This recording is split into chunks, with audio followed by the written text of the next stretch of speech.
So I like Carl Sagan. I grew up watching him. To me, he was like the Mr. Rogers of science. Carl Sagan had a way of explaining. Does everybody know who Carl Sagan is? He had a way of explaining physics that even kids could understand. I watched the whole Peabody series where facts and ideas about the universe were explained in a way that was so fascinating that it would pique your curiosity in the subject, even if you really had no idea what he was talking about. What a good teacher has to do is, often they've dug so far deep into the ground that if they pulled up anything, it wouldn't even make sense. So what a good teacher has to do is they have to think about the people that they're presenting their material to. Like if I wanted to tell you about Australia, I would explain this or that detail. But until you actually went there, you'd have to have faith that what I was saying was true. And then some others might come to church and say, yeah, Sean's telling the truth about Australia. Or others will come along and say, he's never been there. That's what it's like being a pastor. I've been to Australia. You get to a point where you're beyond faith. You know that there's a God, that there's a heaven. You've felt it. You can sense it with your intuition.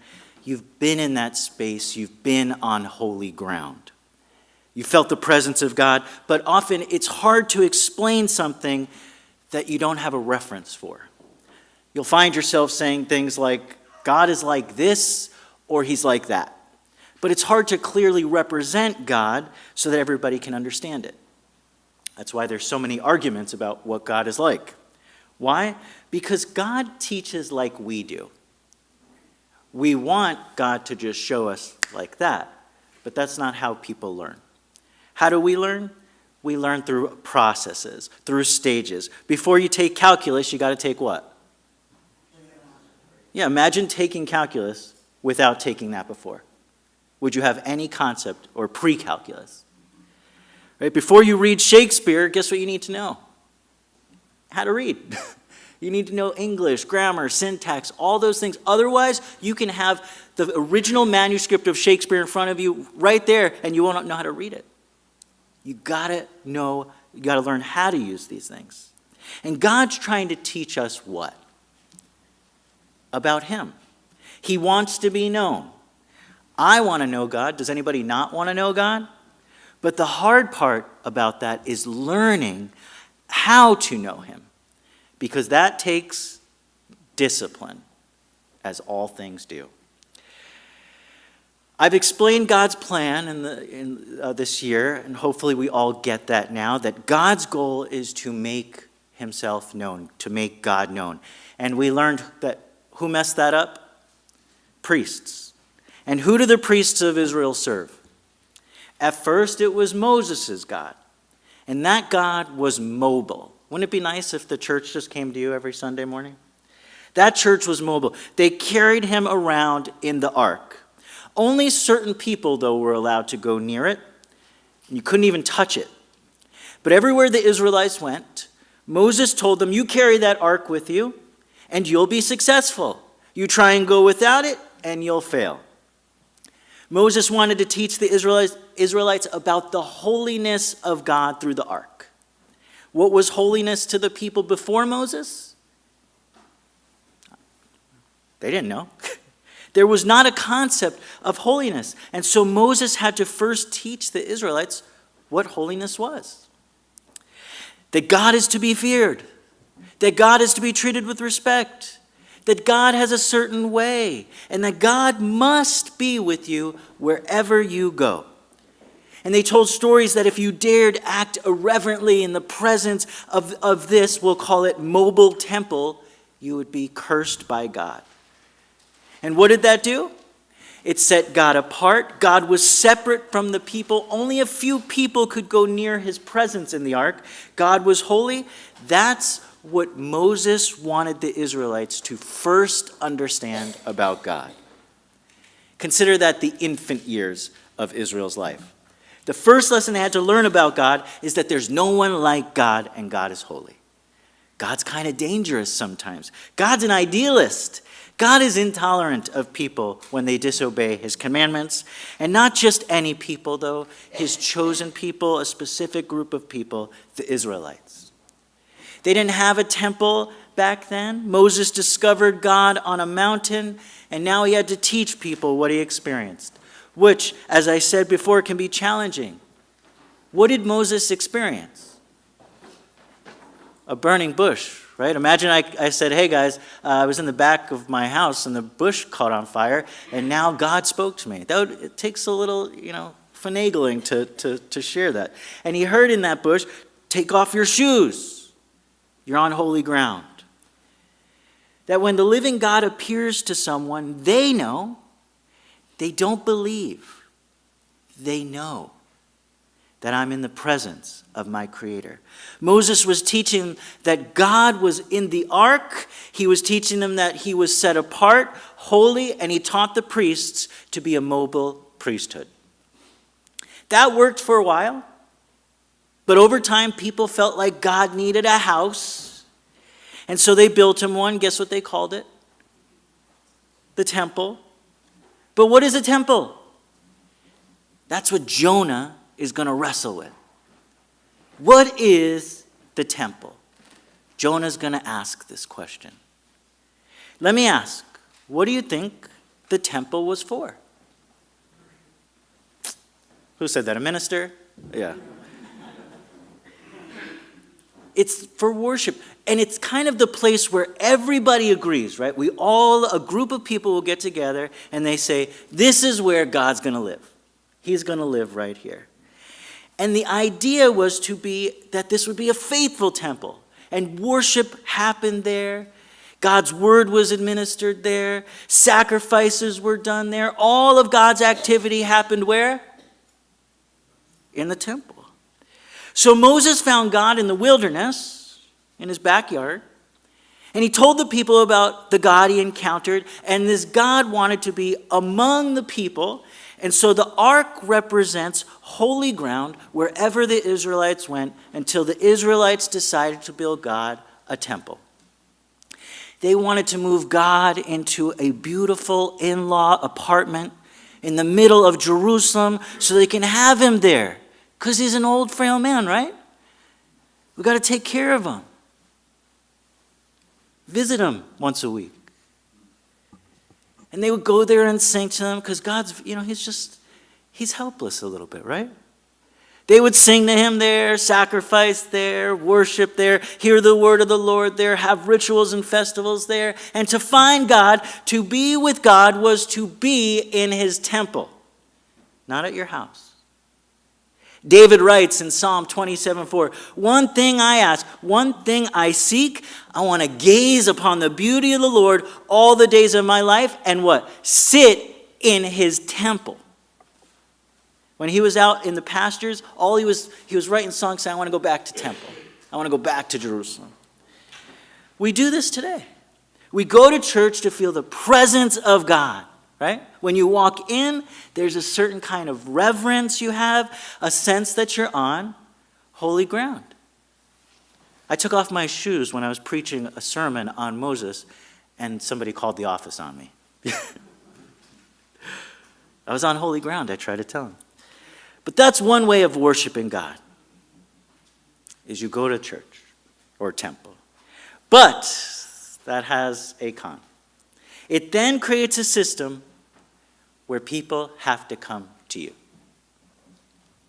People have to come to the temple to worship God. And back then, not everybody was welcome in the temple. There were actually signs in Jesus' day around the outer courts of the temple that said, no Gentiles allowed. What's God's plan? To know God, got that, and then what? Retire? Climb the mountain and say, I've gotten it, God, take me up. No, God says, get back down there. That's what he told Moses. That's what enlightenment, whenever you see an enlightened person, they should be telling you about wisdom and knowledge, not sitting on a mountain judging everybody. That's a fool. It said no Gentiles allowed. What's God's plan? To know God and make God known, isn't it? Do you see the problem with having a sign that barred certain group of people from coming in to know God? So God needs to get a message to Israel. He needs to tell them, hey, Israel, you're king. Let me remind you, Israel, no matter how much you love David, I did not want a king. No matter how much you loved him, I wanted to be your king, and you replaced me. He tried to build a house for me. And well, who do you think you are that you can confine me, Yahweh, to a little box in Jerusalem? Wouldn't that be convenient? To wrap God up in a giant box that's only accessible through a certain group of people. Jonah is an allegory that's going to challenge this old idea that God lives in temples. In Jonah chapter 1, I pointed out that every time it says, and if you want you could go check, it says Jonah set out to flee from the presence of the Lord. It says that multiple times. What he's saying is that Jonah was running away from the temple where the presence of the Lord is. Why? Because when he's sitting in temple, he's trying to sit there. And he's sitting there, and God told him that he has to go to the Ninevites, Israel's enemy, the Gentiles that don't know God. I've already said that this story is a parable because hidden within it is a message for Israel that God needed them to hear, but they would have a hard time swallowing it, pun intended, that he would write a sermon about his experience. Now Jonah the name, you always look up these people's names.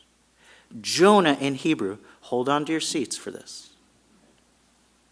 Jonah means dove in Hebrew. Okay? And in ancient times, doves represented something. Doves were symbols of messengers. Remember Noah? He said, oh, it's flooded everywhere. Somebody has to come tell me. And the dove came and gave him a message. And they were also seen as symbols of the divine presence. And more importantly, the dove, the Jonah we'll call it, represented, do you know what that is? Ruah.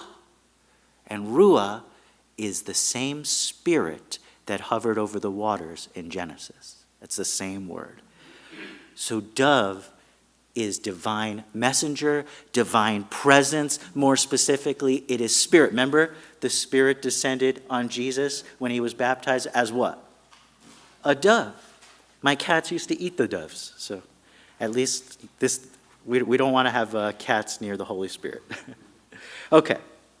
So now Jonah is using parabolic language to say that the spirit that was in the temple told him to bring that spirit outside of the temple.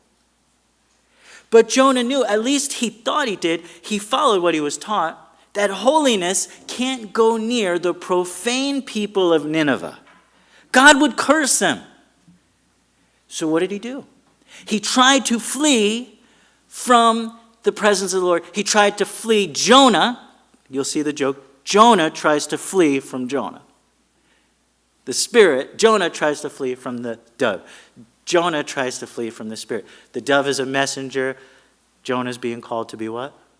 A messenger. Jonah's running from a spirit in the temple, God's spirit, but he doesn't realize that the spirit isn't in the temple. I mean, it is, but so is Jonah. He doesn't realize where the Spirit of God lives yet. He thought God only lived in stone temples.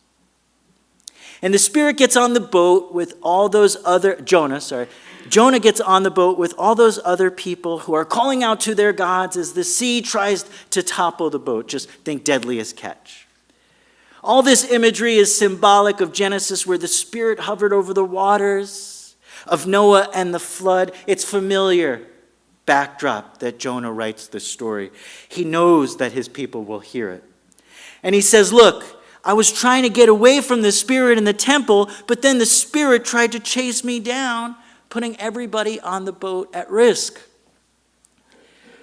Jonah sticks to his guns. Look, I'm not going to go to an unholy people with my holy God. Just toss me overboard. I'll face my fate. I'd rather die.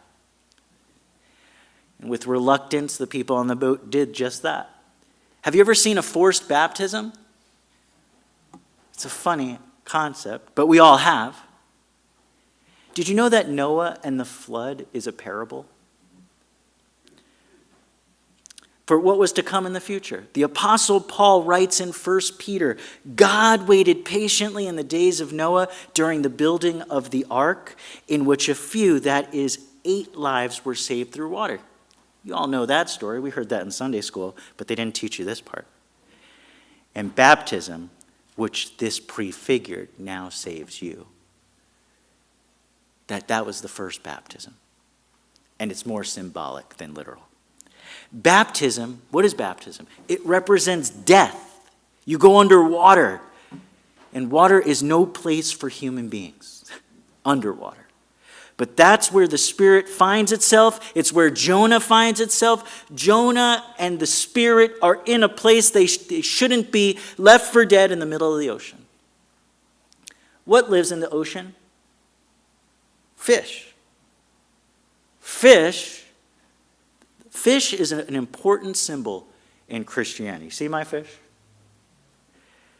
It's this important symbol of our faith. Jesus calls us fish. When he says, I'm going to make you fishers of people, what does he mean? That his mission is to come pull people out of death, out from being underwater and into life. When you come out of the baptismal waters, you are like a fish who's become a new creation. You have a new self, a new persona, a new way of being. Jonah saw Nineveh as unholy, but in Hebrew, Nineveh, guess what it means? City of fish. Jonah is running from God because he doesn't want to go to the city of fish to tell the fish that his God is a fisher of people. That's the humor in Jonah's sermon. He's running from the city of fish until a fish swallows him up. And Jonah 2 tells us what happened in that fish. And again, this is all an allegory, maybe a dream, a vision. Maybe some of it happened and Jonah had added some imagery, as all teachers do, to make their point. In Jonah 2, we see the transformation of Jonah. There he was in the belly of a giant fish, running from the city of fish. There he was, the man named Dove, the man named Spirit, running from the Spirit, doesn't know who he is. He thought he was dead. So he cried out, and what do you know? What do you know? God, the great Spirit, heard him. Jonah 2 says, then Jonah prayed to the Lord, his God, from the belly of the fish, saying, I called to the Lord in my distress, and he answered me out of the belly of Sheol. Susan, great job with that word. I know it's tricky. Out of the belly of Sheol, I cried, and you heard my voice. Jonah was shocked.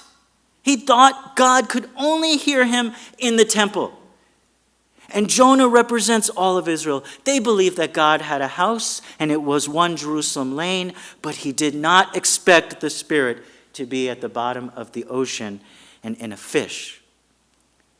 He says, you cast me into the deep, into the heart of the seas, and the flood surrounded me. All your waves and your billows passed over me. And then I said, I'm driven from your sight.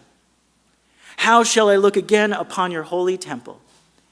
The waters closed in over me. The deep surrounded me. Weeds were wrapped around my head at the roots of the mountain. I went down to the land whose bars closed me up forever. Yet you brought me up from the pit, O Lord my God. This is all in your bulletin. As my life was ebbing away, I remembered the Lord, and my prayer came to you into your holy temple. Jonah is about to die. And then all of a sudden, the presence of the Lord that he fled from, that he thought only existed in Jerusalem, in the temple, well, guess where it appeared? We know what Jonah didn't know, right? Where does God's presence dwell? Not in buildings. In us. That's why his name is Spirit. Jonah is the Spirit, and the Spirit is Jonah. But Jonah thinks that the Spirit is in a stone temple. You see what's happened? We're split. We're disassociated. The next line tells us what he learned. Those who worship vain idols forsake their true loyalty. He would have been in trouble for that. He calls the temple an idol, for it only represents something. He then says, but I, with the voice of thanksgiving, will sacrifice to you. But you can only sacrifice in the temple. How is he going to do that? He's learning something. What I have vowed I will pay. Deliverance belongs to the Lord. Then the Lord spoke to the fish, and it vomited Jonah out onto the dry land. Jonah got it. Jonah realized what God was trying to say. That the Spirit of God doesn't live in stone temples. It doesn't live in a building. It lives in him. And all of the people around him. It never was, ever, never, ever was in a temple. So God baptized Jonah, the forced baptism.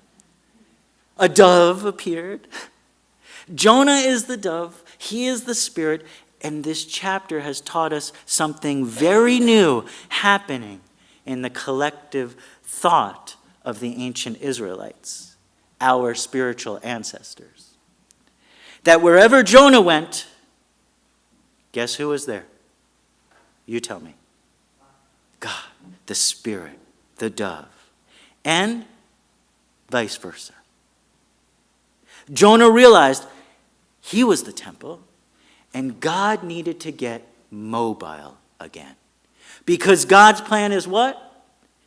To know God and make him known. Next week, we're going to continue this. What does this mean?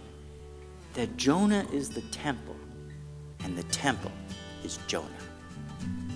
Amen.